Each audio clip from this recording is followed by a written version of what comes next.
Hello out there, Caniac Nation.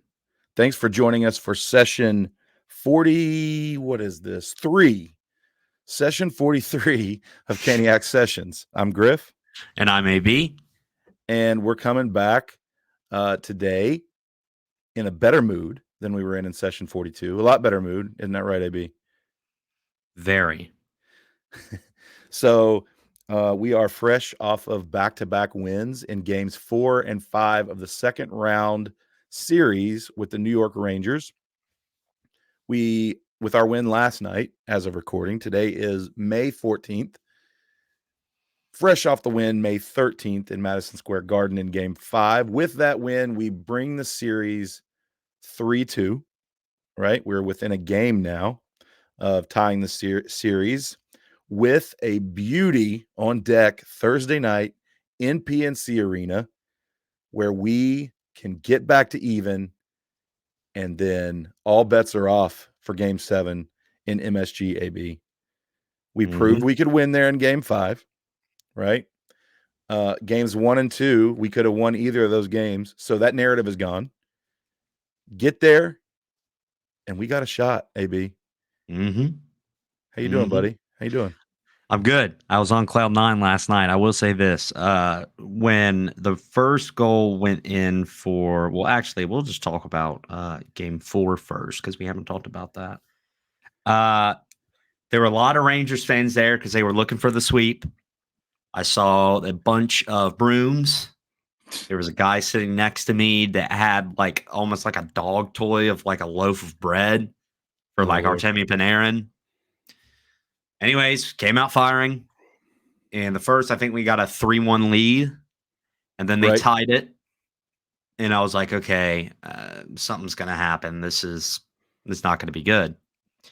And then the curse was over. Brady Shea on the power play to take the game lead with 3 minutes left, and the boys fought till the very end and got it done.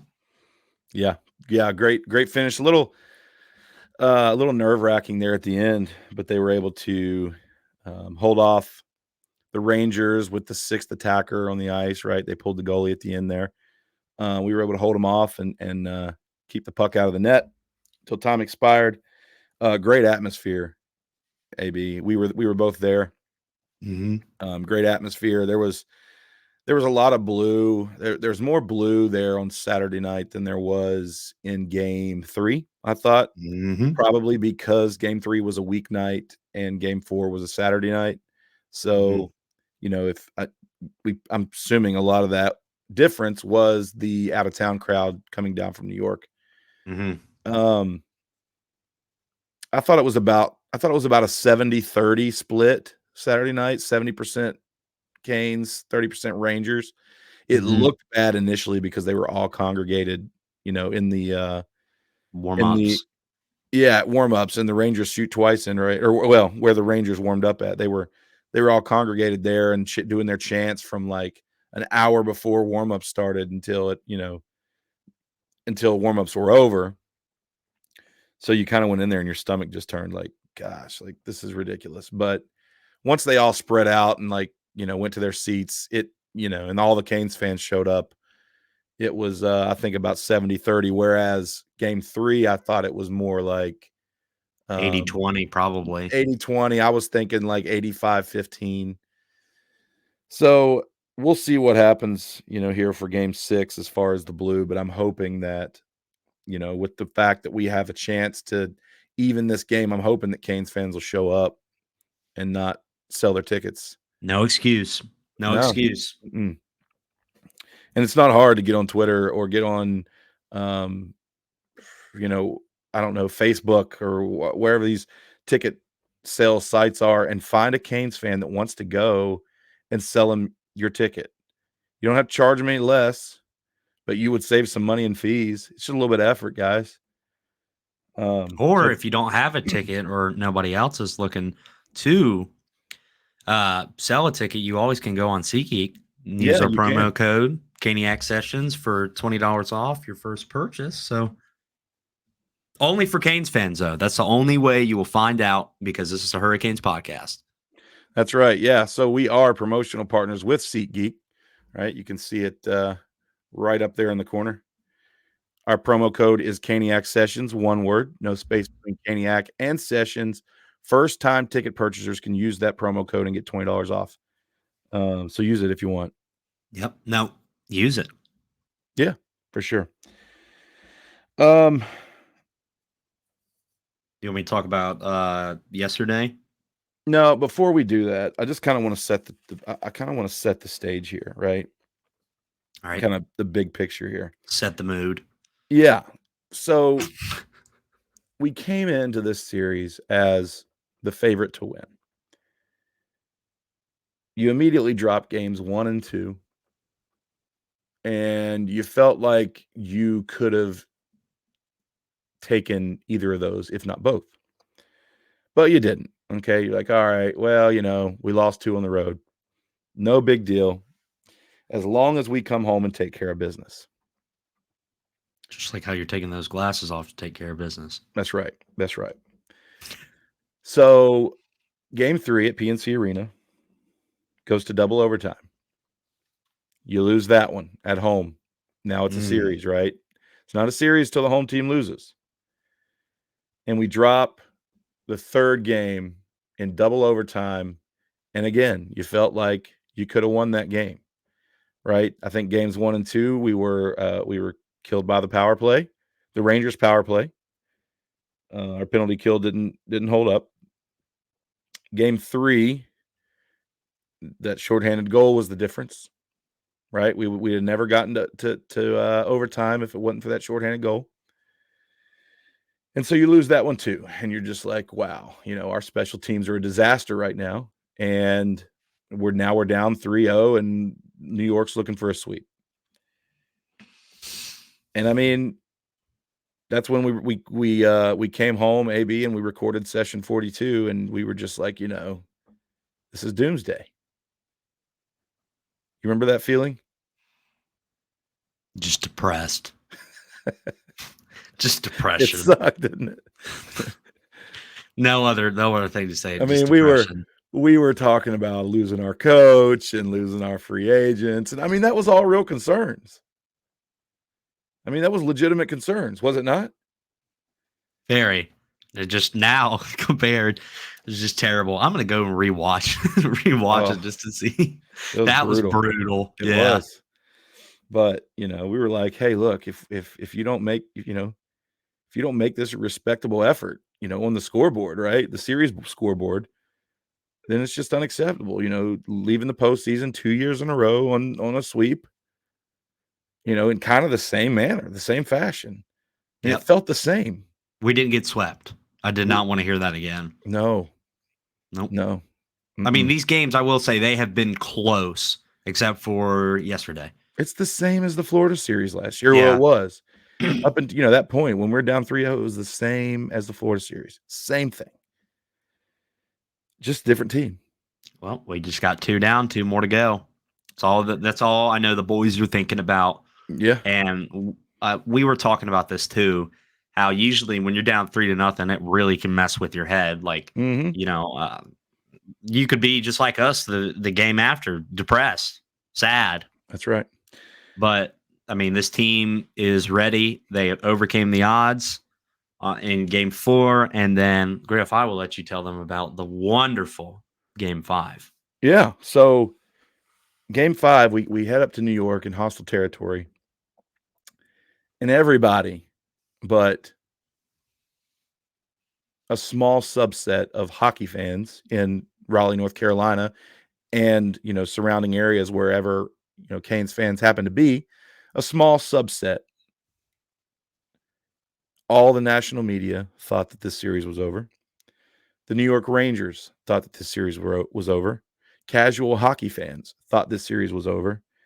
But there were 20 hockey players, maybe a little bit more if you count the scratches and the black aces. The guys on the ice. Yeah, the guys on the ice, their coaches, their staff, and their fans believed, and they got it done last night in Madison Square Garden. And it only took them about 6 minutes to put it away in the third period. So I thought this game was very even all the way through. First period, I thought both teams had a lot of good chances. I thought we had some really good chances. But we end at 0-0. Second period, we get on the power play, and it was just same blank. Yeah. It's just awful. Turn the puck over. Trouba goes down and buries one past Freddie. You know, one that he probably could have had. I've watched it several times. I think that he was anticipating a pass when he shouldn't have, right? Because Shea was there. Shea was between the Trouba and whoever that was, on the left side of the odd man rush. I don't remember who it was at this point, but I'm gonna look at it because I want to get everything right. I think Freddie was anticipating a pass, and he shouldn't have. He should have let Shea play the pass, and he should have played Trouba. He was out on top of the crease. It wasn't like he was playing small or anything. It was just, I think the shot caught him off guard because he wasn't expecting it. And then by the time he realized, it was past him. So if he would have been more aggressive on the shooter instead of trying to cheat a little bit, maybe not cheat with his body, but mentally cheat, right, to anticipate the pass, then I think he gets that save. It sucked. It was Trocheck. Okay, so maybe that's why he's anticipating the pass, right? Trouba, Trocheck. Who's the better shooter? Trocheck. Trouba. The way he tries to kill people. Oh, I hate him. Anyway. Do you like that joke? Yeah, that was good. Thank you. I didn't get a laugh out of it. I laughed inside. I just hate Trouba so much that when I hear his name, I can't laugh about anything. But of course it was going to be him. Of course it was. Yeah. Once that goal went in, I was like, I'll give my buddy a little shout out here. He literally saw it and he was like, Freddie sucks. This is over. We're terrible. And I was like, dude, just calm down. All right. There's nothing to worry about. And he had a couple of libations and then tell him about this great, miraculous, exquisite perfection of a period. Yeah. So we come out in the third. We're down 1-0 right off a Trouba shorthanded goal. And when that real quick before I move on though, that shorthanded goal, I was like, I was worried that it would deflate us like the shorthanded goal did in game 3. Or wait, was it game 3? Game 3. Yeah. We gave up the shorthanded goal. I was worried that was going to deflate us.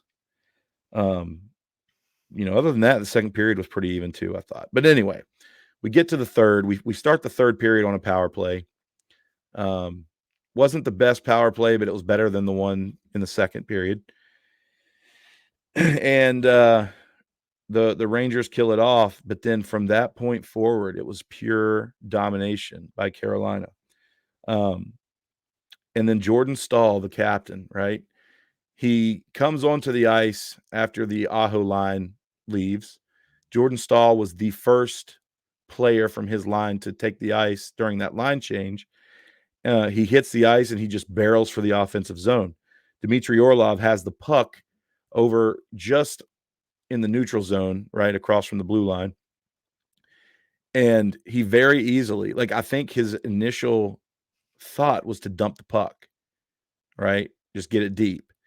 But Orlov happened to look out of the corner of his eye and see Staal barreling into the offensive zone wide open. Orlov just gives him the puck, and Jordan Staal barrels around Brendan Schneider in front of Shesterkin, forehand, backhand, right into the side of the net. Beautiful goal, hard-working goal. Puts the team on his back and ties the game at 1. From that point on, it was like somebody lit a firecracker under their ass, and they were like, this is it. Let's put on our let's grab our lunch pail, let's go to work, and let's take care of this game. Shortly thereafter, Yevgeny Kuznetsov buries a shot off a rebound from, I believe it was I want to say it was a defenseman. Let me check. Was it Kokaniemi? I don't know. No.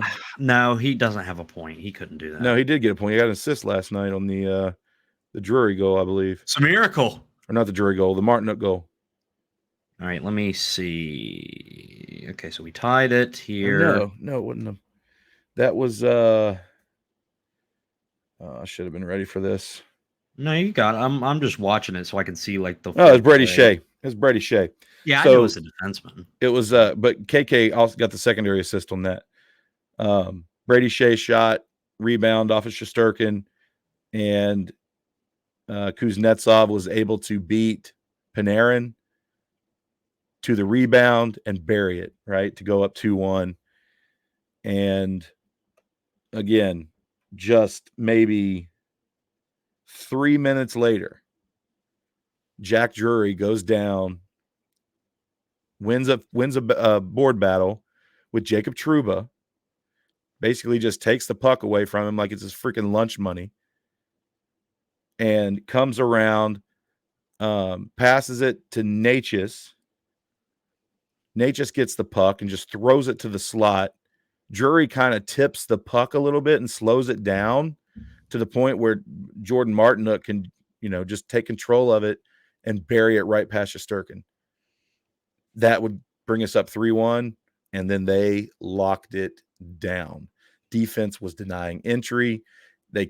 New York couldn't establish anything in the offensive zone, and New York pulled Shesterkin with about 3.5 to 4 minutes, somewhere in that range. I think it was like 3:45 left. Yeah, I think that's right. Yeah, and then almost immediately after Shesterkin gets to the bench, Marty Natchez just intercepts a pass and throws it down the ice about as accurate as you can, right into the middle of the net. 4-1 Carolina, game over. Yeah, so it was Fox. He tried to look for Lafreniere, and Lafreniere had it, and Jalen Chatfield tied up his stick, got away from him, and Martin Natchez just strike.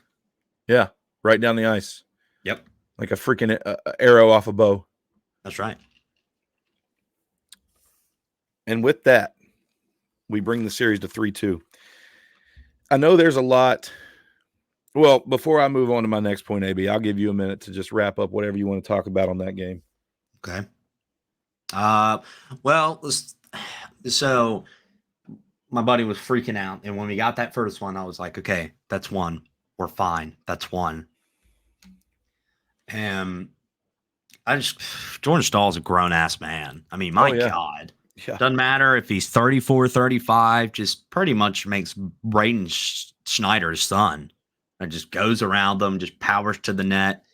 I will say this about this. It feels like this whole series. All of our goals have been very close to the net. I will say that. And that just proves that they're out in front. They're getting out in front. They're not launching stuff. But if they do, it's a tip out in front. Yeah. So, I mean, everybody looks great. I'm really pumped. Freddie stood on his head after that one goal. Again, I thought it was going to be a confidence deflator, but it wasn't. He's been a pro. I'll give him a little bit more rest. I think Rod's going to do the same thing. We'll see. I kind of like how he does that. So he doesn't announce it, and the Rangers find out the day before or the day of, and they're like preparing. Right. So, yeah, but great win last night. Game 6 is Thursday. It is going to be, I'm going to call it Throwback Thursday. Oh, yeah? Please elaborate. Well, I believe it was 2014 when the Los Angeles Kings went down 3-0. Uh-huh. I don't know if they played on a Thursday.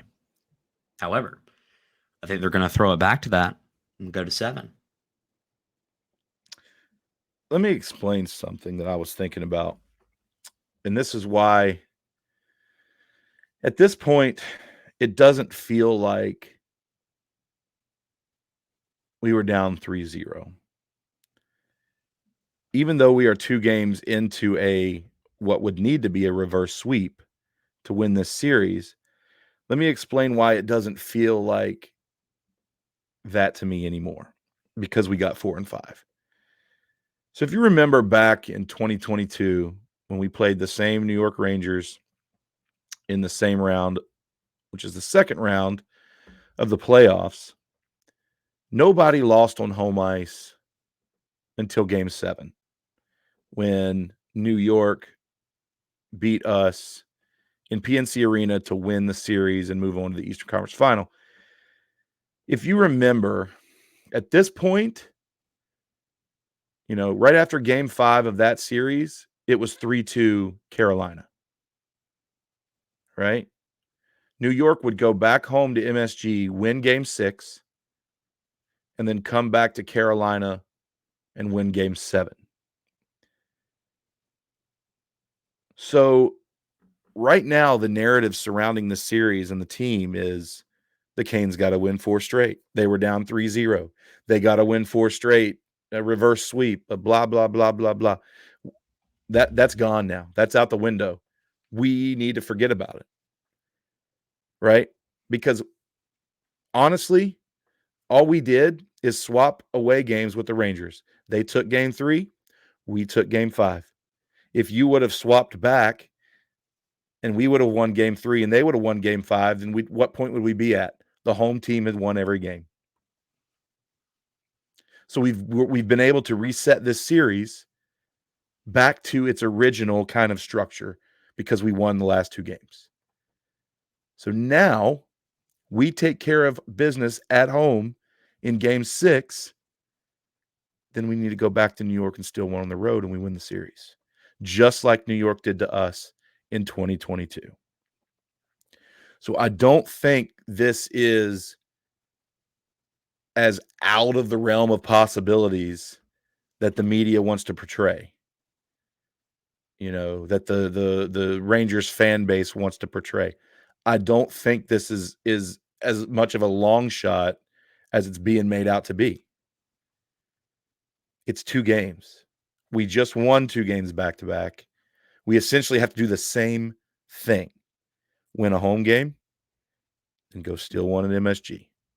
We just did it. Yep. So, but what's happened is over. It doesn't matter that they started 3-0. It doesn't matter that we have played 2 elimination games back to back. Doesn't matter. All that is irrelevant moving forward.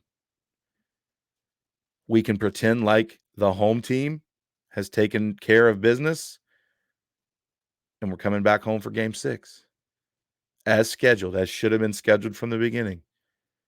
Yes, it's an elimination game, but it's a home game. In every single series that goes to a seventh game, game 6 is an elimination game for somebody. Yep. Always. Mm-hmm. You can't get to game 7 without winning an elimination game in game 6, no matter what series we're talking about. Somebody's always up 3-2 in a game 6. Facts. You can't That's be up right. 4-1 in a game 6 because the series is already over. It's always 3-2 in a game 6. So get this out of your head that this is like impossible and this is such a hill to climb and some drastic feat that never has happened. But yes, it has only happened 4 times in history that a team has come back from 3-0 to win a series. But we've already gotten over the hardest hump, in my opinion. Now you're in a game 6. You just got to win 2. Yep. That's the way I'm looking at it. Just got to win 2. I don't think it's that hard I don't think it's as crazy as it seems, AB. No, nothing's impossible. I mean, it's not over till the fat lady sings. It's the saying. It's not over. No, not by any means.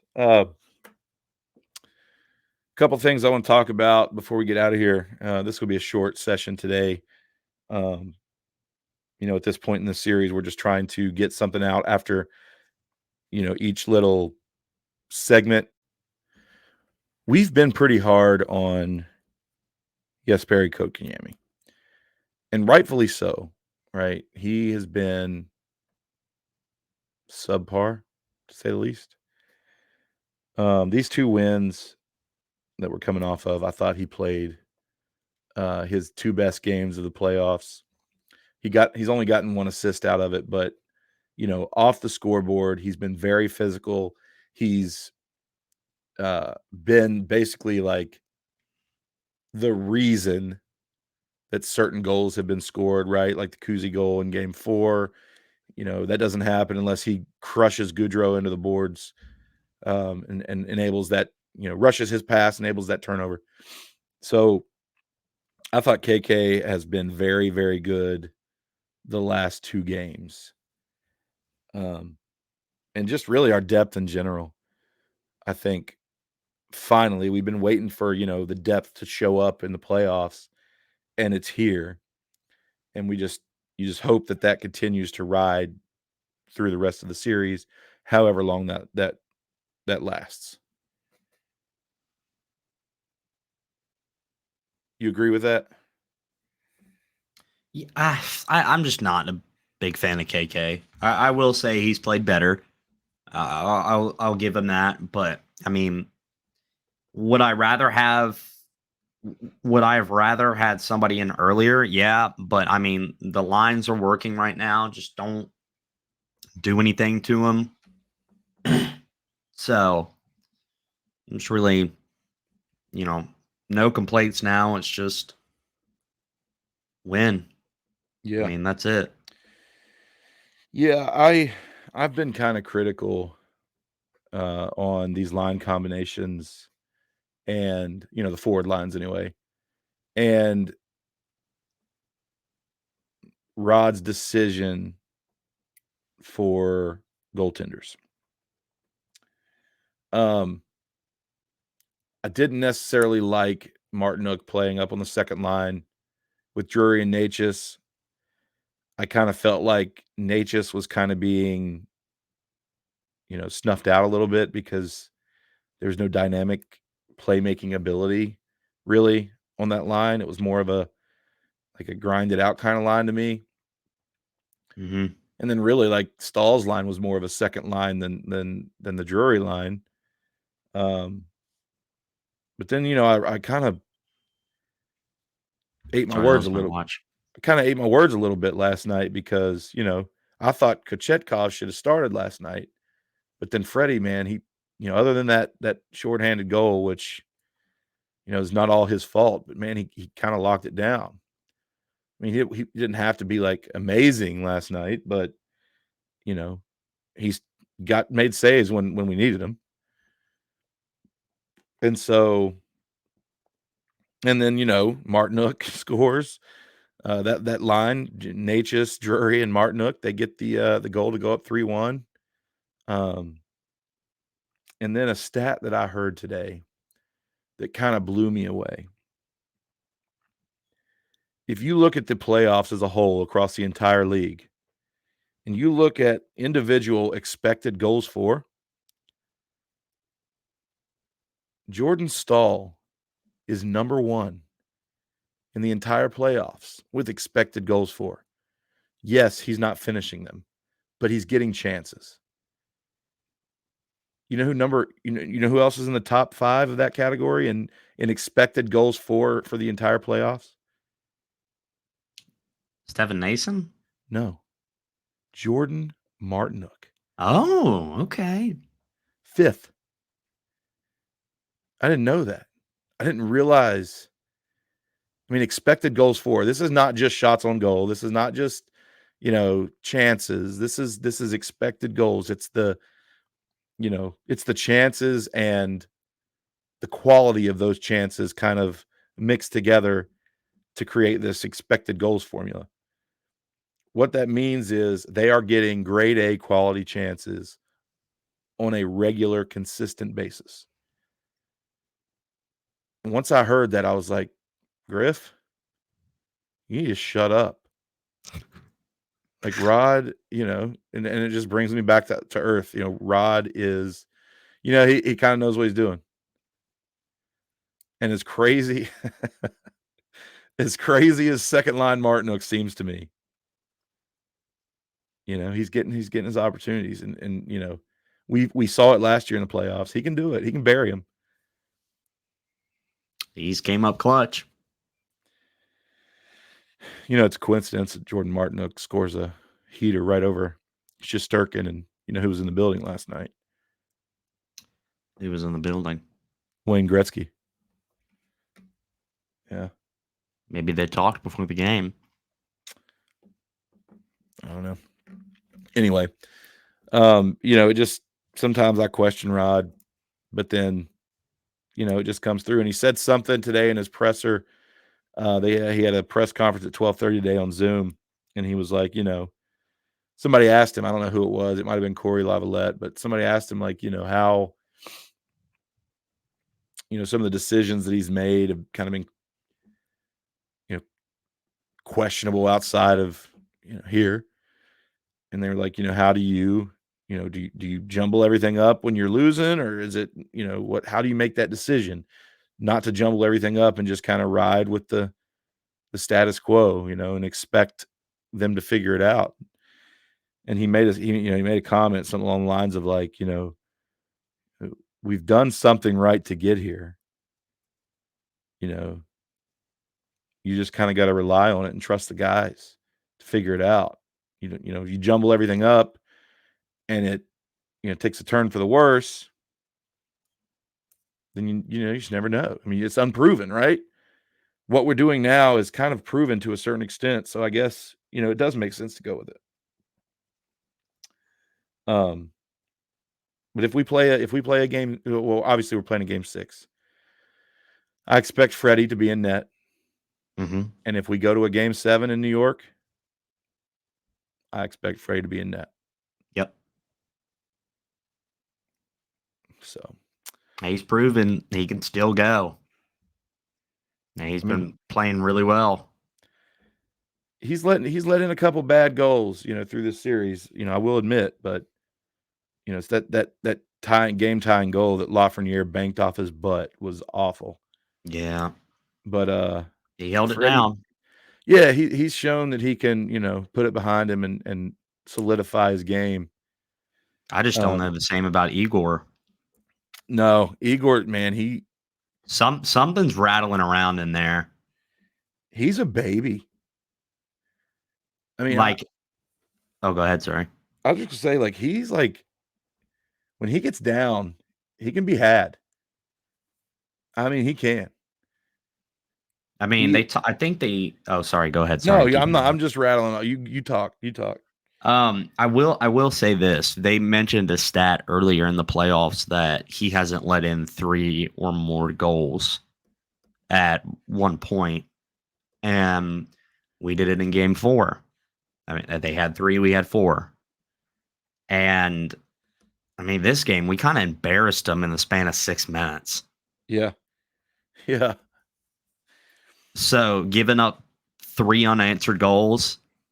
I mean, that has to do something. And I remember seeing one of the goals where he was just sitting on his butt with his legs out, just shaking his head. That was the Martinook goal.